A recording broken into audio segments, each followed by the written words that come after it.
So in this section, we look at the Hatha Yoga Pradipika.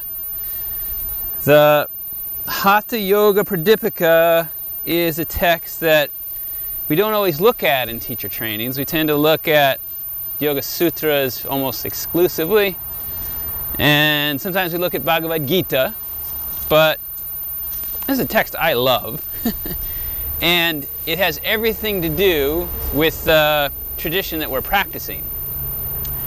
It's a pre-modern text, Hatha Yoga Pradipika, and it is the text that tells us the most about our practice of asana-based yoga in its beginnings.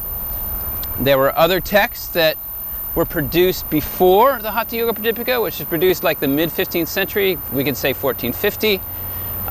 But this is the book that kind of pulls it all together and gives it a really clear form, and because of that, it's been the authority for many, many hundreds of years.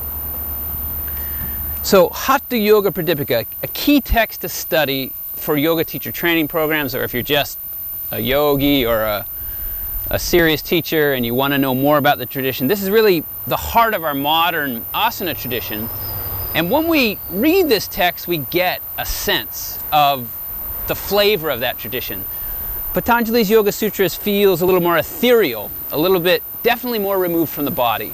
But this describes the style of yoga that we are generally familiar with. Our modern athletic forms were produced in the 30s in India, but they were drawing on this tradition. And for those of you who are watching this and who are interested in doing the deeper practices, this is the text which is the key to those practices, to the practices of pranayama, to the practices of meditation, to the practices of the deeper asanas that we call mudras.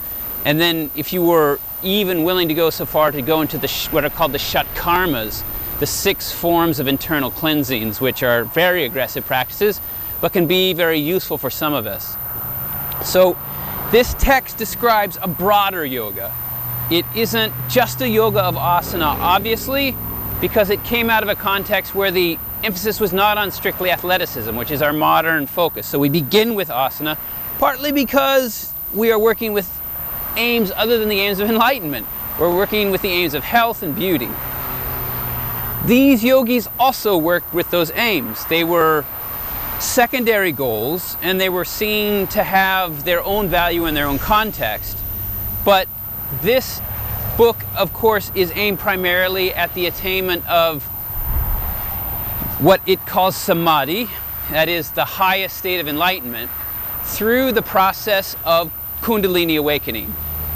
So that's the other cool thing about this text, is that in these New Age circles, we always hear about Kundalini, we hear about chakras, the energy centers, we hear about nadis, the energy lines of energy. But in this text, it's talking about those things with real knowledge. It's not talking about them in an airy-fairy way or using them for attainments of modern psychology.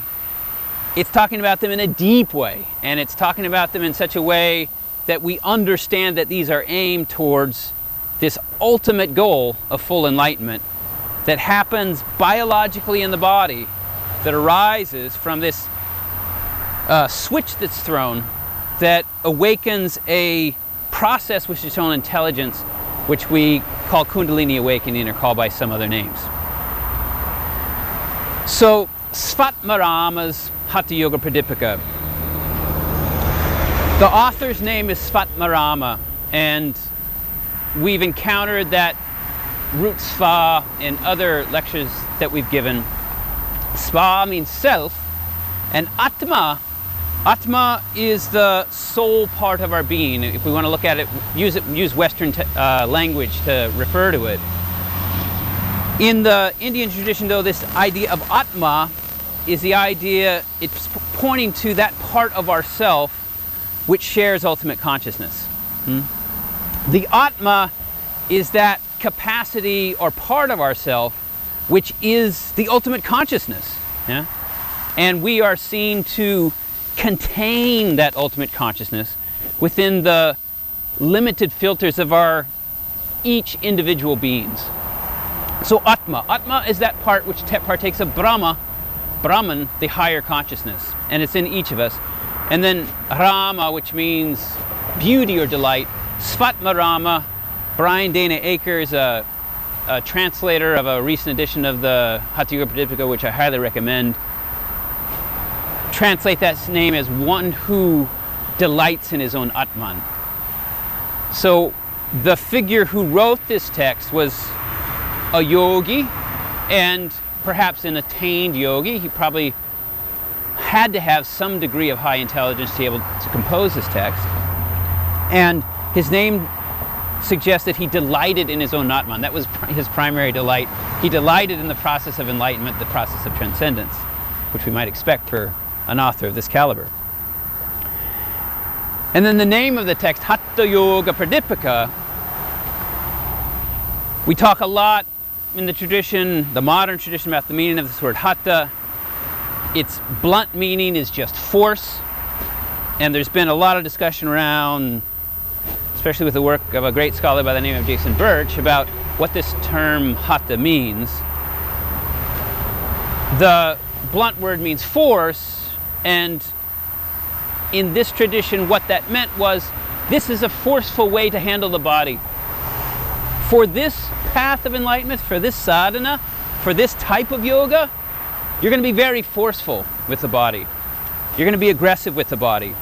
And so because of that, in this text and other texts of this part of the tradition, the Hatha Yoga tradition, which emerged in about the 12th century, there are these constant reminders to be careful, because the techniques of asana, the techniques of pranayama, the techniques of shatkarma, the interior cleansings, are aggressive, and they can damage the body.